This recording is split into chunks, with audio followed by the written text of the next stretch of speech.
Hypo సిరీస్లో first episode హైపోనెట్రియా అంటే sodium తగ్గడం అనమాట. నేనేం చెప్తున్నానో మీకు ఇది క్లారిటీ రావాలంటే ఇంతకుముందు ఒక ఇంట్రడక్షన్ వీడియో ఒకటి చేశాను. ఫస్ట్ ఆ వీడియో చూడండి. ఆ వీడియో చూసిన తర్వాత మీకు కొంచెం క్లారిటీ వస్తుంది. ఆ వీడియోని నా కార్డ్స్లో పెడతాను, డిస్క్రిప్షన్లో కూడా ఇస్తాను. ఆ వీడియో చూసిన తర్వాత మీకు క్లారిటీ వస్తుంది. తర్వాత ఈ వీడియో చూడండి. హైపోనెట్రీమియా అంటే సోడియం తగ్గడము అని అర్థం అనమాట.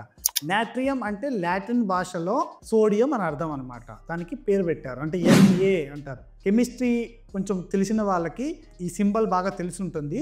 Na అంటే నాట్రియం అని, సోడియం అని అర్థం అనమాట. ఇప్పుడు ఈ sodium, potassium, calcium, magnesium, iodine కానీ చాలా కీలకమైన రోల్స్ ప్లే చేస్తాం అన్నమాట మన బాడీలో.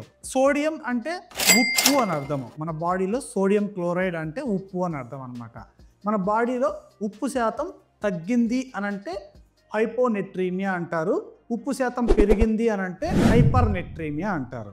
ఇది మన బాడీలో ఎలా ఉంటుంది అని అంటే మనకు వాల్యూస్ అనేది చాలా ఇంపార్టెంట్ అనమాట. ఈ సోడియం లెవెల్ మన బాడీలో 135 milli equivalents per litre to 145 milli equivalents per litre అనేది ఉండాలన్నమాట. 135 to 145 అనేది నార్మల్ వాల్యూస్ అనమాట. అంటే 135 కంటే తగ్గింది అని అంటే మాత్రం హైపోనెట్రీమియా అంటే సోడియం తగ్గింది అంటారు అనమాట.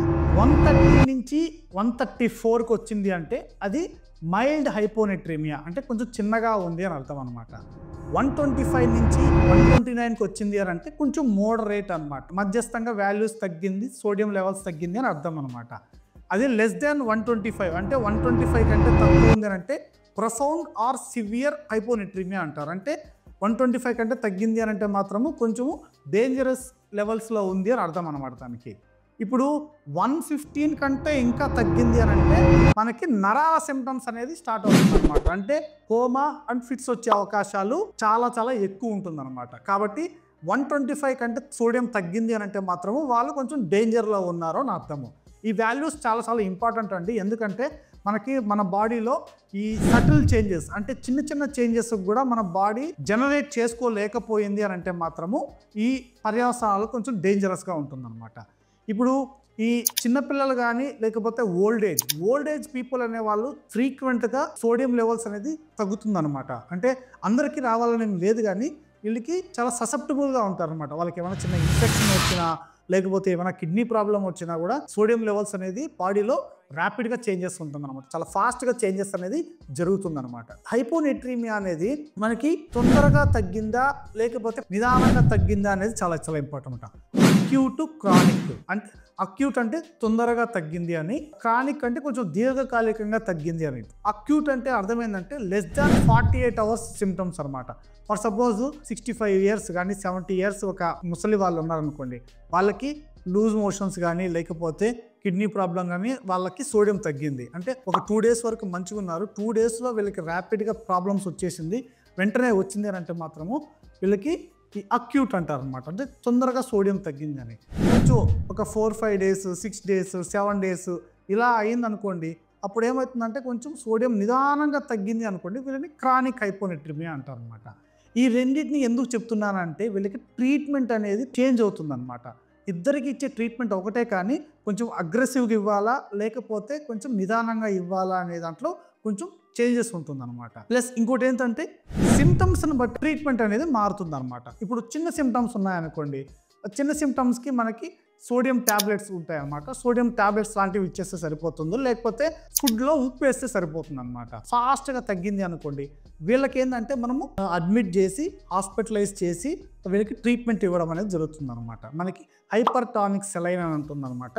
3%, 5% హైపర్ టానిక్ అనేది కొంచెము సోడియం లెవెల్స్ చాలా ఎక్కువ ఉంటుంది అనమాట. సోడియం బాటిల్స్ ఉంటాయి, అవి చాలా ఎక్కువ ఉంటుంది. దాన్ని మనము ఒక రేట్ అండ్ డిగ్రీలో మనం కొంచెం ఇస్తాం అనమాట. కొంచెం నిదానంగా ఇవ్వడము ట్రీట్మెంట్ అనేది ఉంటుందన్నమాట.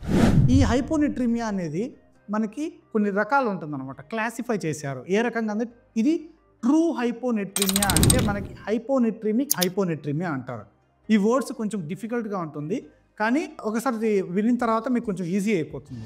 హైపోటోనిక్ హైపోనెట్రీమియా అంటే టానిసిటీ అంటే మనకి ఇప్పుడు ఫర్ సపోజ్ బ్లడ్ చిక్కగా ఉందా నీళ్ళుగా ఉందా, ఏం లేదు, అప్పుడు బర్రె దగ్గర నుంచి తీసిన పాలు చిక్కగా ఉంటుంది, అదే మనం నీళ్లు కలిపితే చిక్కదనం పోతుంది అనమాట. సేమ్ ఇది కూడా అంతే అనమాట. దీన్ని మనం 3 రకాలుగా క్లాసిఫై చేయొచ్చు అనమాట.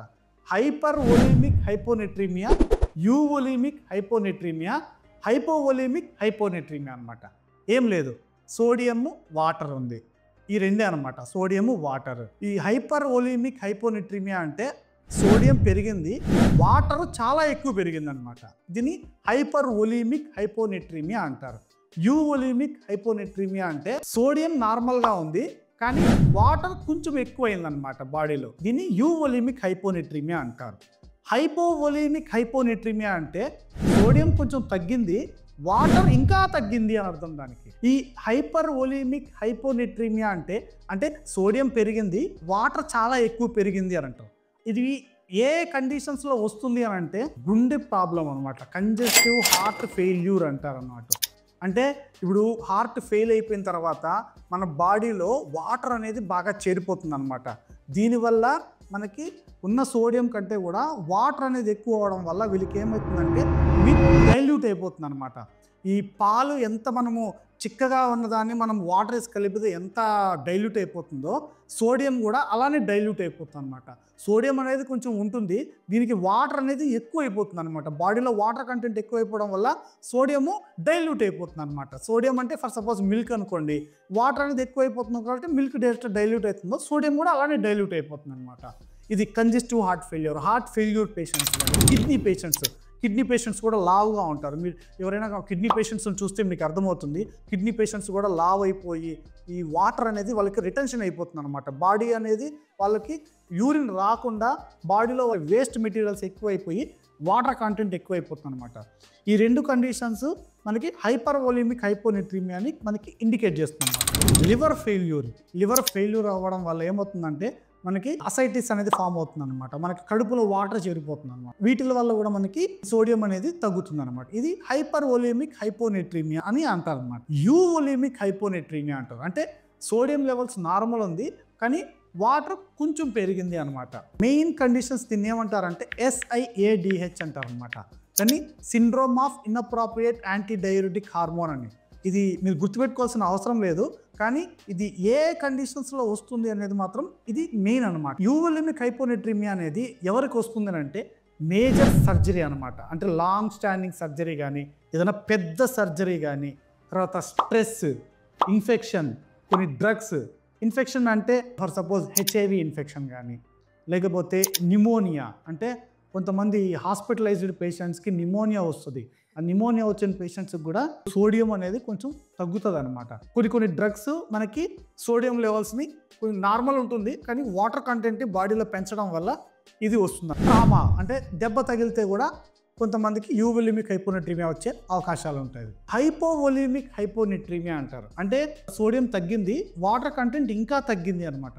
ఫర్ సపోజ్ ఇప్పుడు సివియర్ హెమరేజ్ అనమాట. ఫర్ సపోజ్ ఎవరికైనా యాక్సిడెంట్ అయిన తర్వాత బ్లడ్ మొత్తం లాస్ అయిపోతుంది అనమాట.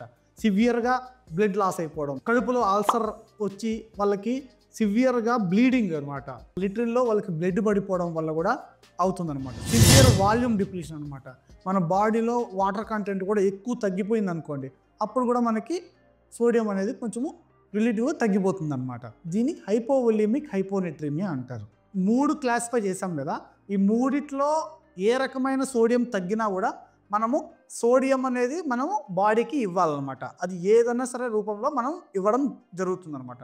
ఫర్ సపోజ్ హాస్పిటలైజ్డ్ పేషెంట్స్కి మనం ఒక రకంగా ట్రీట్మెంట్ ఇస్తాము, పేషెంట్స్కి సిమ్టమ్స్ని బట్టి మనము ట్రీట్మెంట్ అనేది ఇవ్వడం జరుగుతుందన్నమాట. ఇప్పుడు మైల్డ్, మోడరేట్, సివియర్ అని చెప్తున్నాం కదా, సివియర్ ఉన్న పేషెంట్స్కి మనము ఖచ్చితంగా హాస్పిటలైజ్ చేసి ట్రీట్మెంట్ ఇవ్వాలి. ఈ సివియర్ పేషెంట్స్ ఎలా ఉంటారు అని అంటే వీళ్ళకి కోమా, ఫిట్స్ అనేది మనకి యూజువల్గా మనం చూస్తామన్నమాట. ఈ కోమా, ఫిట్స్ ఎందుకు వస్తుంది అని అంటే బాడీలో సోడియం తగ్గడం వల్ల బ్రెయిన్ అనేది వాస్తుందన్నమాట. వాటర్ అనేది బ్రెయిన్లో చేరడం వల్ల సెరిబ్రల్ ఎడిమా అనేది వస్తుంది. సెరిబ్రల్ ఎడిమా అంటే వాటర్ బ్రెయిన్లో చేరడం అనేది దాని అర్థం. అదే చిన్న సిమ్టమ్స్ అంటే మైల్డ్ సిమ్టమ్స్, మోడరేట్ సిమ్టమ్స్ ఏంటంటే వాళ్ళు కొంచెం కన్ఫ్యూజన్ అవుతారు అనమాట, కొంచెం ఇరిటబుల్గా ఉంటారు, థింకింగ్ కూడా వాళ్ళకి అంత అప్రాపరియేట్గా ఉండదు అనమాట, అంటే సరిగ్గా వాళ్ళు గుర్తుపెట్టుకోలేకపోతారు అనమాట. ఇవన్నీ చిన్న సిమ్టమ్సే అనమాట. చిన్న సిమ్టమ్స్. ఇంకోటి ఏంటంటే వాళ్ళు లెథార్జీ అంటారు అనమాట, వాళ్ళు కొంచెం నీరసంగా ఉండడము, వాళ్ళు సరిగ్గా మాట్లాడలేకపోవడము, ఇలాంటివి అనమాట. అంటే మన సొయ్యిలో ఉంటారు కానీ వాళ్ళు ఇంట్రెస్ట్ చూపించారు అనమాట కొన్నిటికి. ఇలాంటి వాళ్ళకి మనకు ఓపీడీ బేసిస్ కింద మనము ట్రీట్మెంట్ ఇవ్వడం అనేది జరుగుతుంది.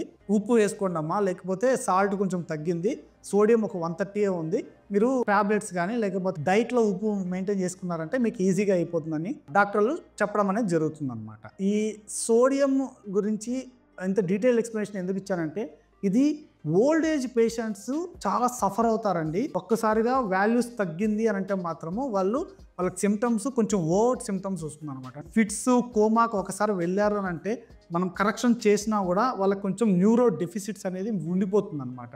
అందుకే ఈ ఓల్డ్ ఏజ్ పేషెంట్స్ మనం జాగ్రత్తగా చూసుకోవాలి.